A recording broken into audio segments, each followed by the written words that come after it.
Welcome to Seekers and Shifters, where we talk to the world's foremost experts in personal growth and development and ask them everything we really want to know. Hey, Seekers and Shifters, it's Michelle, and I am here with my friend Pavini. Do you want to introduce yourself?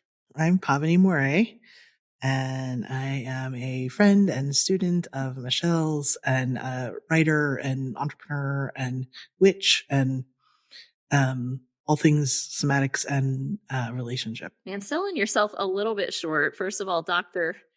Pavini Moray, let's put some respect on that name. And also, it's 30 plus years of experience doing, you tell me exactly what it's called, but I know deep trauma work, somatic work in a clinical setting, and now have moved on from that to become an author and pursue your passions, pursue your dreams. So I just think it's cool as fuck. I want to talk about all of that. Great. Let's talk about it. Let's get into it. Well, can we start with the 30-year career?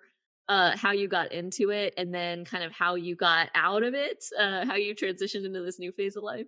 Let's start there. Sure. I mean, I feel like I've had many iterations of career in this one body, right? And many iterations of being a human, many different names, many different genders. There's been a lot of shifting and changing. And I think what has been most important to me the whole time is to pay attention to what's alive, right? Pay attention to what's burbling up from inside and what is the now and what feels like the right next thing, and to feel trusting that it's okay to follow that and to have permission. So to say I was a Montessori educator, and I don't know if you know any of this stuff. Okay. So I started I was a park ranger. Yeah. I was a park ranger. That was my dream. And then I became a classroom teacher, Montessori elementary educator. And that was like such a passion. Then I had a career as a dyslexia therapist. I had a private practice. Then what happened next? Oh yeah. Then I became a sex therapist. Then I became a trauma specialist. Then I started working with transgenerational sexual trauma, and now really working hard on writing and poetry and fiction and nonfiction and publishing books all over the place. And I think that has been the trajectory. The golden thread for me has just been aliveness of what, I don't know. I just feel like I don't want to get to the end of things and feel like I missed anything. And I'm hungry. I want experiences. I want to live many different lives. I want to live in many different places. And so just like the freedom to change my mind. Yeah. I call it being mercurial. I love that. With Mercury in retrograde, as we have established as we're recording this. What I love about that is just kind of answering the call, and that feeling of, okay, I'm being called to something new. One of the things that's come up a few times on this show already is this concept of determinism, right? Is there a path for everybody? I feel like for me, as I get older, I start to believe that more and more, just because I have had so many experiences that feel like the universe kind of pushing me in one direction or another, or kind of pinging me down a path. Sometimes I'll joke and say the universe is standing behind me saying, like, walk, or I'm going to push you down the path. Have you felt like that? Has it ever felt like a push, or is it always a pull for you? I think both. I think there have been times like the giving permission is the hardest part, right? The giving, especially when you have invested a lot in a career or an identity, and you're really invested in it. And that's who I am. And so the giving the permission is always the hardest part. And so what I've found is that sometimes it becomes very painful if I don't answer the call, as you named it, right? And so sometimes that's like push. Sometimes things will start to fall apart. Like when it was time for me I left San Francisco, I don't know, 5 or 6 years ago, and it was time to go, and it was time to move on. And so things started to fall apart because I wasn't listening. I was like, oh, but I left San Francisco. I want to be here. And so that was definitely, I definitely felt pushed, but I also felt pulled, right? Because the place where I am now, I would come here and I would be like, oh, my heart would just sing and open. And so I think it's both. And I think there's different kinds of listening. But I definitely have had the experience of, if I'm not listening, shit is going to start going wrong. And then that becomes its own kind of, its own kind of call. And as I've aged, I just have really come to the conclusion that I don't have to blow up my life in order to do that. Like I don't have to wait for it to get really bad. I don't have to like endure. I can pivot. I can change. And that's, it feels like self-love, you know, it feels like a way to just love my experiences, to just give that permission. I love that frame, and I know one thing that we have in common is that we have older older teenage children. My oldest son is going off to college in the fall, and this has been a topic of conversation with us because he, like many 17, 18-year-olds with that faced with that choice, has been very much, oh gosh, do I do this one or that one? Like it's going to affect the rest of my life depending on where I go. And that could get really stressful. And I'm trying to convey to him with all of my wisdom, as a parent and a grown up, like, hey, man, you're gonna go where you're supposed to go. All of his choices are good, by the way. He doesn't have a bad choice in the bunch. It's like regardless of which of these choices you make, it's going to be an awesome experience. And also, like, life doesn't work like it did 50 years ago where you have to like plot out the trajectory of your career to your point. And whatever you get a degree in is what you're going to be doing. You're not locked in. You can always change your mind. You could even go to a college and transfer after the first semester if you hate, or leave college, or whatever you want to do. Like, and I think I don't know if you had this experience with your kids, but it's hard for them to kind of have that perspective on it's going to be okay kind of no matter what choice I make. I'm going to have some really vital life experience here that's going to inform the next thing. As a parent, like, how do you impart that? Yeah. I mean, I definitely see them. I have two kids who are at that age, older teenagers, and one's not a teenager anymore. Um, I definitely see them struggling with it. Like they think that it's like so high stakes right now, that there's this weight of the stakes on them that they don't want to make a mistake. They don't want to choose the wrong thing. And I am of the opinion of like, well, just choose something and then you'll have more information. And if you want to go further with that thing, or if you want to do something else, and like, there's nothing, I don't have any regrets, Michelle. I don't have, I really do not have regrets in my life, although some things have not worked out as I wish they would have. Right. But like, it doesn't mean that, I didn't learn a lot from those things. And I think if you have that growth mindset of no matter what choice I make, I am going to get an amazing learning experience from it, right? So, for example, right when I closed my company, that didn't go as I had hoped, right? But then what I did was I took that experience and wrote a book about it and got it published, and that has launched a whole other area of inquiry and streams of revenue. And so like I just really trust that when one door closes, another one opens, right? And that there's not really, and this is very Montessori education, right? There's no such thing as a mistake. That our learning, our deepest learning, comes from our correction of errors, right? So we're like, oh, whoa, we get feedback. We do something, we get some feedback, like, oh, that doesn't feel so good. Okay, well, so that informs my learning. And so then I maybe don't do that anymore, right? And I make a different choice. Yeah. Absolutely. That's something I bring into my parenting as well. My youngest is 11, old enough that I didn't think that I needed things bolted to the wall, furniture wise. And so the other day, he was getting through the dining room, and he I feel like traumatic head injury coming on. no, it's not. No, he's fine. Okay. But he did lean on something that wasn't bolted down, and there was some glass on it, and the glass shattered everywhere. And he was very upset. He thought he was going to be in a lot of trouble because he had broken this glass. It was just like one glass. It was not a big deal. But he was all freaked out. And so, obviously I have him helping me clean it. I'm like, you pick the big pieces up, I'll sweep up the small pieces. You did do this. Like, you are responsible for helping me clean it up. But as we're cleaning it up, it's like, hey, first of all, shit happens. And second of all, like, what'd you learn? And he's like, oh, I learned not to lean on that thing. I was like, perfect. Like that. Great. Yeah. I think training entrepreneurs has helped me become a better parent in that way. Because there are so many times as entrepreneurs when we make the quote unquote wrong choice, right? We're always trying to guess what to do with the data we have, and we have a limited data set. And sometimes what we try, we do a lot of fuck around to find out, right? As entrepreneurs, sometimes what we try doesn't work out or have the outcome that we hope. And if we don't have that mindset of, okay, what I learned, like, get back on the horse, or like you at one point, hey, I'm good with this. Like, I'm ready to stop and I'm ready to go do something else. Right? Either way is fine. But otherwise, you're just sitting there devastated. Like you can't beat yourself up over and over and over and be a successful entrepreneur. You have to figure out how to move on. And I don't think you can beat yourself up over and over and be a happy person. Right. So, like, I think about, I mean, I don't know about you, but I have a marriage that ended in divorce, and someone was speaking to me recently about it, and they're like, "Oh, your failed marriage." And I was like, "What failed marriage? What marriage are you talking about?" Like, I don't consider that a failure, because of what came out of it, right? All of the learning and all of the growth. And I think it just like, I I mean, you taught me this, right? Of like, how do we look, like, through what glasses are we looking? What is our mindset? What are we choosing to believe about these data points that we're gathering? How are we choosing to make meaning of them, right? And the meaning that I choose to make is that I'm always learning. Yeah. Yeah. Yeah, and I love the meaning conversation because so many people do that, right? We know why. We're trying to reduce overwhelm.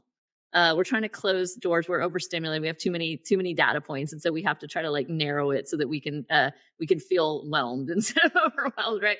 And what we end up doing is making things mean things in service of that, right? This happened, so it means that. And we all do it sometimes consciously, but mostly unconsciously. I think what am I making it mean is just one of the most important, powerful questions we can ask ourselves, especially when we're dealing with something where we feel really triggered or upset. I would agree with that. Yeah. And because the inherent in that question is agency, right? I'm making it mean something. I am creating a narrative here. And I think that that is, for me, when I think about overwhelm, the antithesis of that is having agency, right? It's having my personal power and knowing that, like, oh God, I'll just give you an example. So, I'm in this poetry class, and the teacher, our first week, we're supposed to submit this story already. Is it okay to Got tell? it. Everybody else will know it. Okay. Tell, So tell it to the audience. great. So the first week we have to submit our work for feedback, and then we all respond to each other's stuff. And then the teacher sends an email saying that we have to be that basically the feedback that has been given has created a lot of damage, and that we have to be way more gentle, and that we're scaring people off. And I went right to, oh my God, I'm the problem. The teacher just had to set a boundary with me. And, like, that's never happened before. And oh my God, and, uh, and so I put it on Facebook because I was like, what do I do now? And I put it on Facebook, and you responded. You wrote a really funny I poem wrote an back amazing as a poem, by response. the way. Yes, it was so. Huh? I wrote. You wrote a poem. Yeah, you were amazing. I think you have another career coming on as a poet. But a lot of people responded, and one person in particular was like, "Oh, you should just ask the teacher if it was you." And I was like, "What? Why would I do that? I already know it's me, right?" And I was like, in my head, I was like, "Okay, well, I bet it was this bitch over here who, like, she told on me to the teacher. Like, so like next time I give her feedback, I'm just gonna, like, I'm not even gonna, whatever." I was just like spinning. And so yeah, okay, well, I'll ask the teacher. So I asked the teacher, and the teacher's like, "Oh, it wasn't you. Yeah. That's not you." And I was like, "It's not me," right? But I had made this whole meaning, and out of that meaning that I made, I was creating scenarios. I was taking action in the future in my head, and like none of it was true. It was based on gobbledygook that I had just made up, right? Because of a feeling that I had in my body. So yeah. And it happens to the experts, and I want to underline that point. It happens to all of us. It happens to Pavini is an expert in this. Like you have taught me probably almost everything I know about triggers and working through triggers and what it means to be triggered and how important being triggered is, to the point that I am now telling my clients, and I have said out loud on this podcast, it's not my job to not trigger you, right? It's actually like we're going to get triggered and we're going to work through it in our safe relationship. Pavini taught me that. We've done workshops about practicing getting triggered, right, together, which have been great fun. Um, with a trigger, isn't it always like, I mean, tell me if I'm right or wrong here, but isn't a trigger always because you're making meaning out of a stimulus? I would say that's secondary. I would say the meaning is secondary. I would say that the trigger is just a set of sensations and emotions that flood the body, right? And then from there we make meaning out of it. But in my thinking has really, it's been evolving a lot, and I've been studying nonviolent communication a lot recently. And out of that paradigm, um, there's this whole thing about feelings and needs, right? And that feelings are created by our needs being met or unmet, right? And so in a certain way, like if I get triggered, right, it is actually the result of a need being met or unmet, right? And so then there's this whole flood of sensation and emotion, but it starts actually with the need of like what need am I having that's being unmet in this moment, right? It's often a need for safety, belonging, dignity. Those are kind of the three big ones, right? And so that those unmet needs are at the root of these triggers that have just become like they're taking up free rent in our bodies. They have inhabited our tissues and are now acting out of the past, right, in the moment.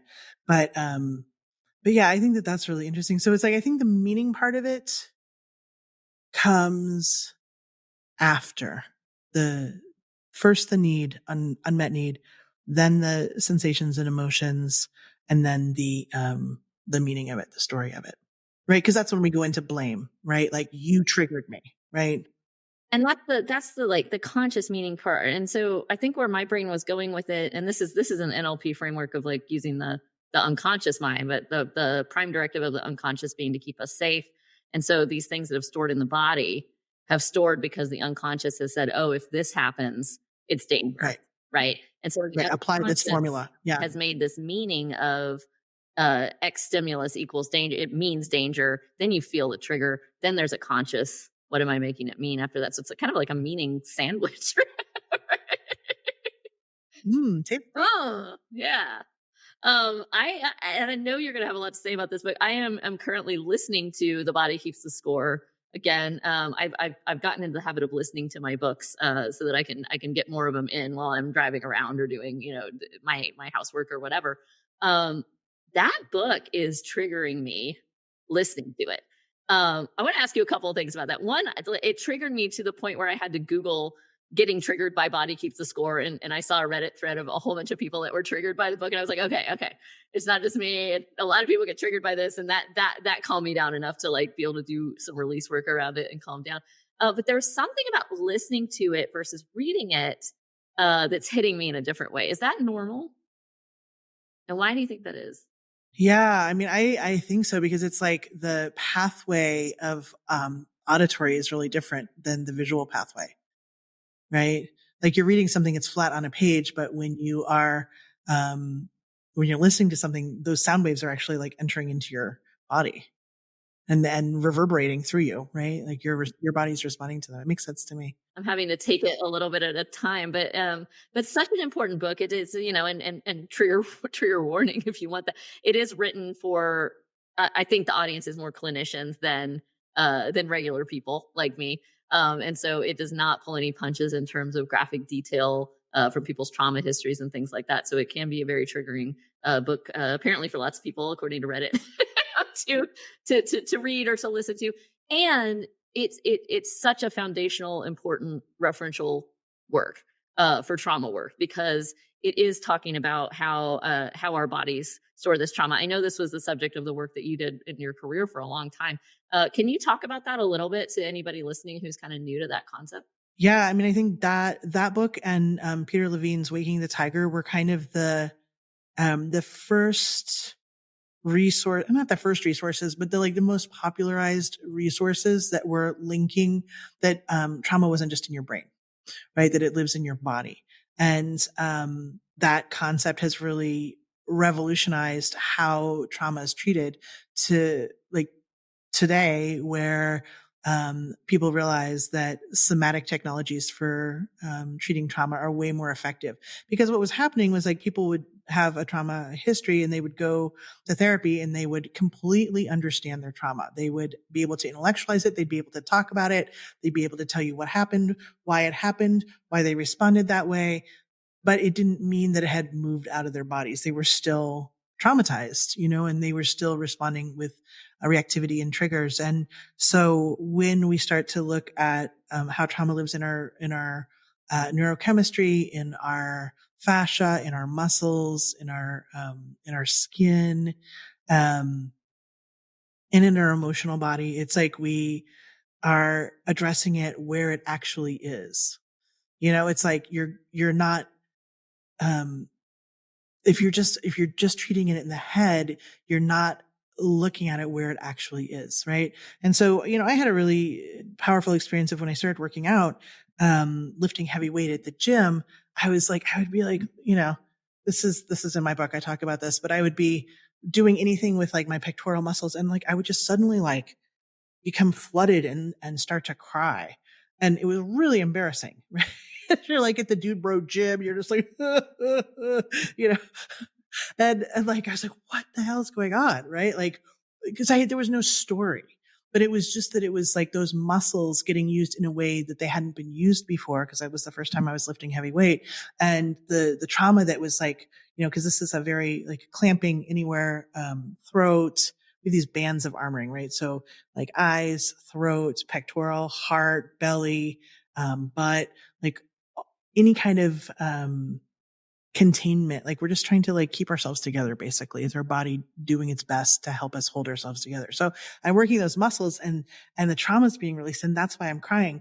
But yeah, I mean, it was really like, I already knew all about my trauma, but then it's happening in my body. Right. And then that release is what allows me to have more freedom. Right. So it's not just the understanding it cognitively, but it's the integration of freeing the body from the impact of it. It's so important. And I think for a lot of us is kind of the last place, right? Like a lot of people have that experience of having done a lot of therapy and trying to work with it cognitively. Then you can get into the level of visualization and doing kind of release that way, like timeline type of therapy. Then you can get into energetic release, right? Doing spiritual practices around it. But that physical release part, yeah, I think a lot of us should go to the gym and try to run it out. But until you're doing acupuncture, you're doing somatic body work, like you're really, really pinpointing it, there's still going to be stuff in there. Is it even possible to get it all out? I don't know. I think I feel a lot more freedom and choice in my life now. Um, I don't feel completely 100% in freedom and choice. I still get triggered, but it's a lot less, and it's with a lot less intensity than I used to. And it has a lot less like impact on my relationships than it used to. So I don't know if it's possible to like be 100% trauma free, because we're always like experiencing traumatic overwhelm, like our systems get flooded all the time. And so there's kind of, it doesn't mean that, we're having traumatic experiences necessarily, but have you ever been like standing in line somewhere and there's just a lot of people and you're just like, oh my God, I can't even be here right now. This is like, like that's traumatic overwhelm. Right. And so we're constantly in these situations where our systems become overwhelmed. And so I don't even think that living trauma free is the point. I think being in conversation with our bodies is the point, and having access to being able to make choices. Well, yeah, like, and moving toward that freedom, right? And like that's kind of like you said, the growth and the evolution. I feel better than I did. I reacted better to this than I would have 5 years ago or 10 years ago. And we, we have those positive moments too, where you can go, oh man, I can tell I've done a lot of work on myself because I just reacted so much better. I handled that so much better. Yeah. The same stimulus than I would have before. But none of us are Buddha yet. We're trying. We're doing our best. I mean, I don't even know if I want to be the Buddha. Like, I think that we're human to be human. We're human to have these experiences, and traumatic overwhelm and release and like meaning. All of these things are part of that experience of being human. And I think it's okay to be human while we're human. Yeah. That was like one of the things that I got the first time I did mushrooms. I did too many. And I got transmissions and I couldn't make them stop. It wasn't the most fun I've ever had, but it was very interesting and enlightening. And one of the things that came through very strong was you're human and you're having a human experience. And boy, is that comforting when you're feeling upset or triggered, or, as we do in life, right? Like just things happen and we react to those things. And just that thought of, I'm human and I'm having a human experience. There is no such thing as a human experience that does not involve pain or upset or negative emotions or needing to feel those things. And I don't know about you or other people listening, but for me, that's been a very comforting thought of, oh, this is just part of it. Yeah.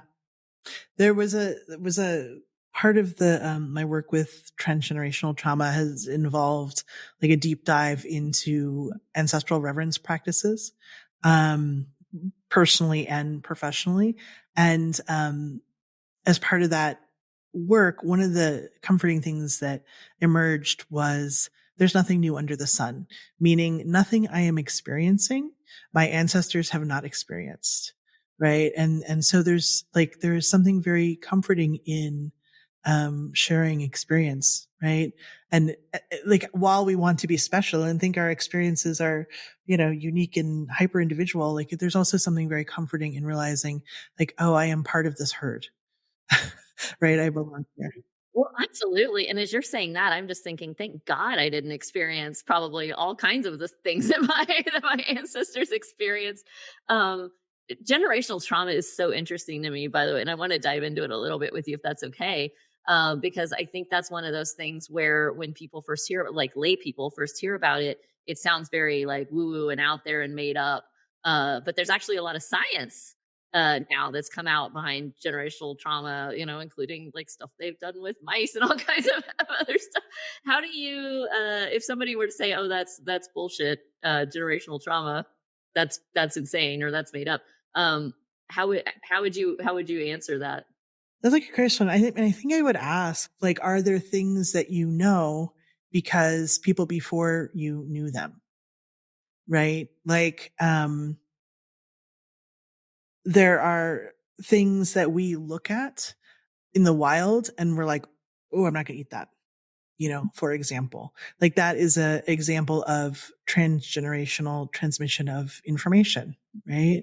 And so why would, um, hard things, historical trauma be any different, right? And I think we really see it, and I don't want to get super political right now, and I don't want to take it in that direction, but we see it right now with how Israel is responding, right? Like, and in my opinion, as a trauma therapist, I look at that and I say, oh, this is like historical trauma, like a lot from World War II, but also, generations of oppression of Jews. And does it make what they're doing okay? No, it does not. But like just having empathy for like, oh, there is more here than is, being seen, right? That there is this lineage of trauma. And actually a lot of the research on transgenerational trauma was done on Holocaust survivors. And there's different ways that trauma is transmitted. One of them is through epigenetics, right? Which is where um, levers in your genome switch on or off depending on the stimulus that they get. And so that's like that's a physical manifestation of it. But there's other ways that it's transmitted also through, one of the most interesting ways is through silence. That, like, for example, in Holocaust survivors, um, and their descendants of Holocaust survivors, not having any information about certain people in their family, not having any information about stories, not having any information about the Holocaust, right? And so that absence of information is actually, like a void in which it can be transmitted.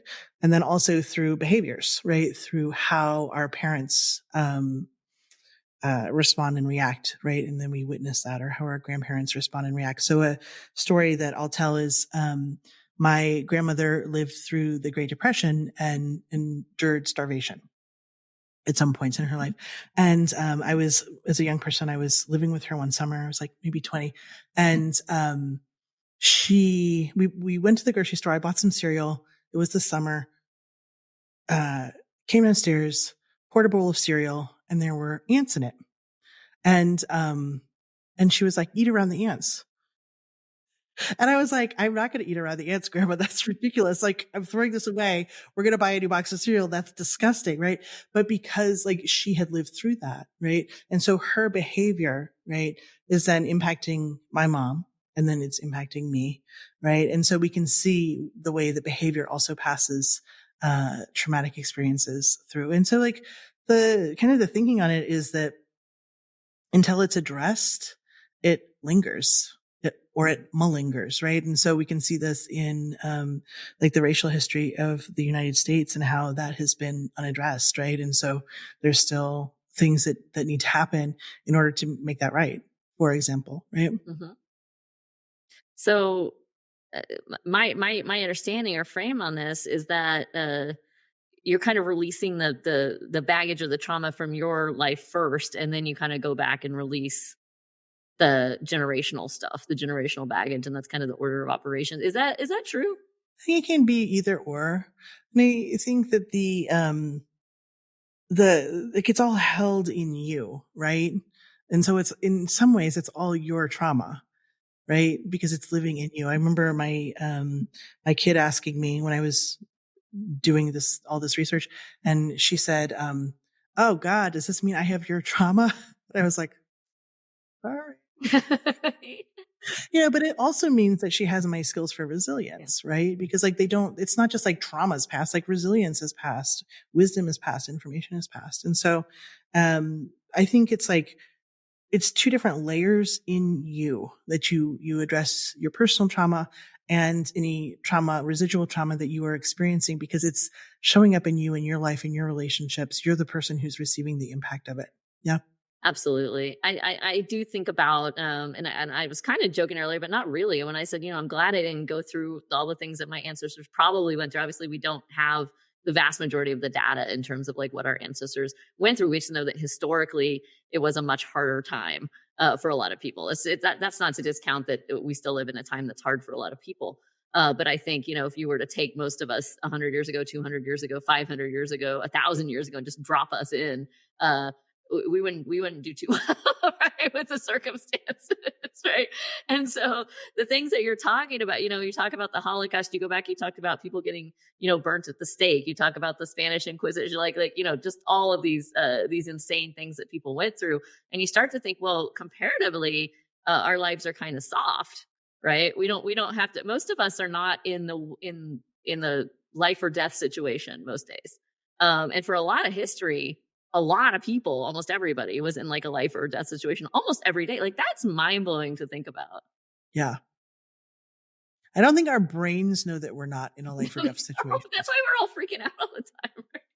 I mean, it's like the whole Karen phenomenon, right? Yeah. Yeah. Like that's my parking spot. Yeah. I'm gonna die if I don't have that parking spot. Well, and that's a trigger, right? And that's the thing. It's like we like to make fun of Karen, and if somebody's reacting that way, they were triggered in some We're way. Like triggered. They're deeply triggered. there's Yeah. a need that wasn't met, or they felt that they were unsafe. If somebody like in that situation, if they get triggered, if a middle aged white lady gets triggered by seeing a black person, it's because she at some point was socialized to believe that black people equal danger, right? I'm not saying that's great or that should exist. I'm just saying like there's a that happens somehow. That doesn't happen in a vacuum. Yeah. No, I agree. Yeah. So, I mean, tell me what that means in terms of us being, empathetic to folks that maybe we don't agree with on the surface.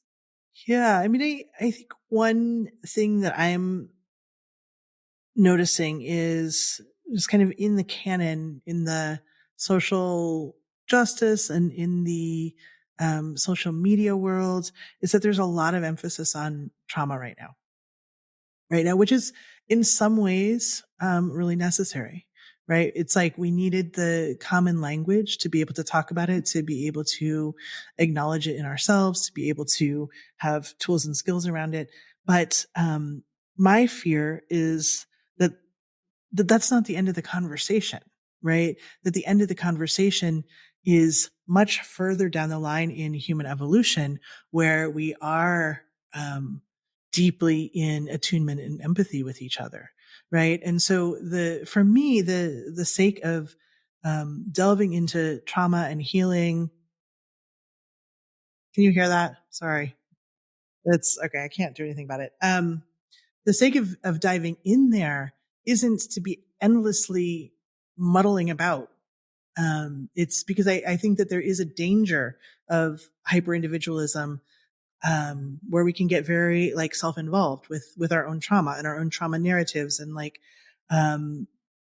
but the goal here is to have some skill, to develop some baseline skills, right?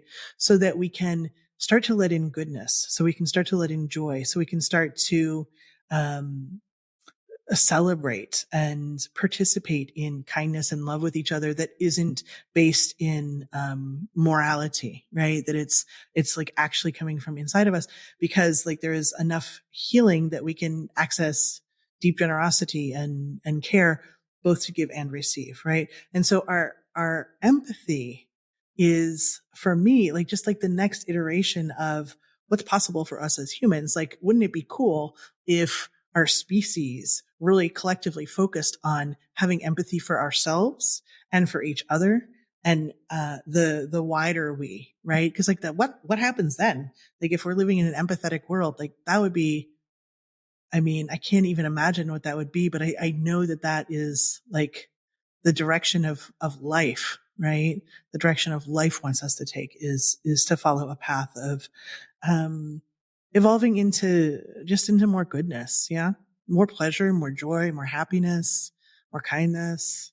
Yeah, and I think, there are many who would say that that is probably the only way forward. That it's the way that humanity survives, because otherwise we just kind of go, down the bad spiral of competition, and we end up, blowing each other up. There's nuclear war, or whatever.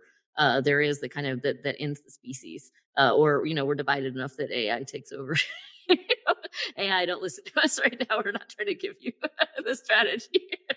But that is the way forward, is into empathy. It struck me a few years back when there was so much division. I'm not saying there's not now. I do think it's calmed down a little bit. I think there was a lot of division that was very deliberately sown, to create political turmoil, et cetera, to create instability. And you saw people getting really polarized on one side or the other, and everybody was upset all the time. And people were like not going to Thanksgiving with their relatives. And, it was just like there was this time where it was like very, very acute, from like maybe 2016 to 2018 ish. And it's kind of, I think most people have kind of backed off of it and been like, ooh, that's not a great way to live.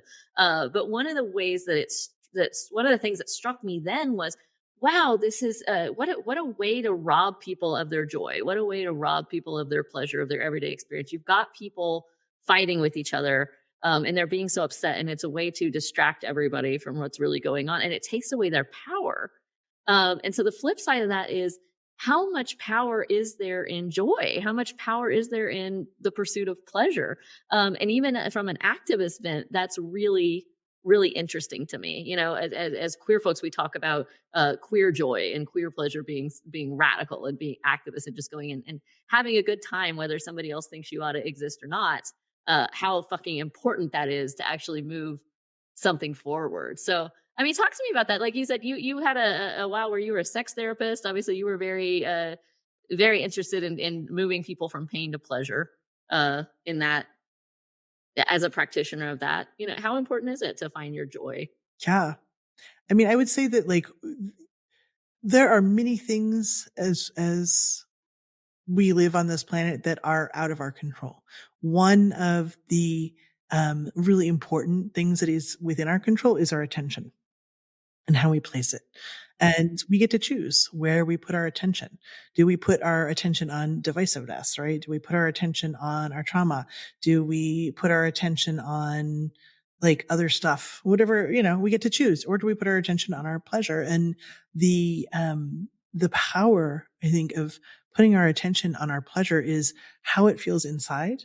And like, cause nobody else has to live in your body, right? Michelle, like you're the one who's living in there. You're the one who's living with the impact of all the choices that you make, right? You were the one who like, if I'm like hating on somebody, like that feels gross to me inside. I feel gross. I feel dirty inside. Right. And so like, I'm the one who's living with the impact. And so when I start to heal and to love myself more, right? I'm like, oh, I'm actually not willing to do that anymore. I'm wanting to cultivate an internal environment that feels safe, that feels cozy, that feels good, that feels pleasurable, that feels joyful, that feels playful, right? And that is the power of my attention, of like, I get to choose that. I get to choose practices, right? It's not like I could just be like, okay, I'm going to now cultivate a joyful state. I mean, you would probably say differently like that, but it's like I get to choose my practices, Yeah. right? I get to choose what I'm doing with my time and my energy and my attention, and like do those things that I'm doing. Are they pleasurable to me? Are they giving me joy? And I'm not saying like, I think people think about it as like it's extra. It's frosting, pleasure is frosting. And I think it's central. And I think it's central to us having good lives and like nourishing ourselves and filling up our own cups so that we can have that generosity, so that we can have that empathy, right? Because if I am living in a place of deprivation, if I'm living in a place of lack, of scarcity, there's no way I can have empathy for, for you not having enough, right? Because like there's this competition. So, but if I'm filling up my own cup, if I'm doing the things that bring me pleasure and joy, when I notice that your cup is empty, I have extra. I have extra to share. And I want to, because like that also cultivates that internal environment of it feels good. Right. Beautiful. And I love the thought of pleasure, the focus on pleasure as the other part of the human experience. I mean, we can talk about how, yes, part of the human experience is feeling pain and feeling negative emotions and feeling stress and feeling trauma and feeling trigger. And part of the human experience is feeling pleasure, is feeling joy, is feeling inspiration, is feeling excitement. If an alien were to come down and choose to be human, which a lot of people think is what we did, what we did, that's a different podcast with a different person, probably. Um, That's a different weirdo. that's a different weirdo. I will find that weirdo. We will have that interview. Probably. um, but why, right? Why? Well, it's because there's a lot to be learned. And why would somebody choose to go through or a being choose to go through all the pain? Well, it's because they get to access all the pleasure and all the joy. And it works both ways. We're very dynamic beings. Yeah. There's this Rumi quote that's like, um, I'm not going to get it right, but it's like if your hand is always a fist or always open, right? Like you don't have the experience of moving between those things. Right. And I think about that a lot. I think about like how, and it's why I've moved from, doing trauma work to doing like writing, speculative fiction and poetry, right? Is because like wanting just like saying, oh, like I'm actually done thinking about trauma all the time and like having that be the way that I earn money. I actually want to earn money from the things that bring me joy, right? And have that as part of my human experience. It's beautiful. It's inspirational. You know, I wondered, by the way, when everyone started talking about trauma, if that was annoying for you as like I'm a trauma hipster, right? Like I was talking about trauma way before everybody else was talking about trauma. I know a lot of my friends who are clinicians are very annoyed right now that everybody is a narcissist and everybody's neurodivergent and everybody, you know, that there's a lot like social media has begun to diagnose things that we probably shouldn't diagnose on the internet. Right? But I loved you know, it's so inspirational to me, and I've told you this many times, for you to just have made the deliberate choice to say I'm done. And I remember we had a conversation where you were feeling a little guilty about it in the beginning, and I said to you, you did 30 years, like you did your fucking time on this. Like you don't owe somebody, you don't owe the world 3 more decades, or you don't have to do this until you die. Not going to. And I don't know, maybe I helped, right? I don't know. But at some point you said, okay, fine, you know, I'm done. And not only are you writing poetry and writing books, but you learned to make perfume. You were like learning to make swords. Totally. Yeah. Yeah. Welding. Yeah. Sorry. It's like, you know, you're doing whatever the fuck you wanted to do. And it's amazing. And it's like, suddenly I'm like, oh man, I want to be Pavini when I grow up. Yeah, I'm pretty happy right now because it's just like, you know, I was working with this silversmith for a couple years, and she was mentoring me and when I was learning silversmithing. And when she met me, she was like, "How old are you?" And I think I was 50 at the time. I was like, "Oh, I'm 50." And she said, "Oh, yeah, you've got another couple of careers in you at least." You know, like she's in her late 70s, and I was like, oh. It was so helpful at that moment to hear that because it was kind of just after the closing of my company. And like, yeah, I think that like we should all have that opportunity. And I do experience it as a deep privilege, right? And a deep commitment to live lives that we want to live, that fill us with gladness and sparkle, right? That, we don't have to slog through. And I know that like so many people they do slog through. And like, my wish for all of us is liberation, right? So that we can all feel free in whatever ways we need to live lives that, delight us. So beautiful. And I think a perfect place to end today. Thank you so much, Dr. Pavini Murray, for You're being welcome, on Michelle. with us. And yeah, I hope you all got as much out of this as I did today. We'll see you next time.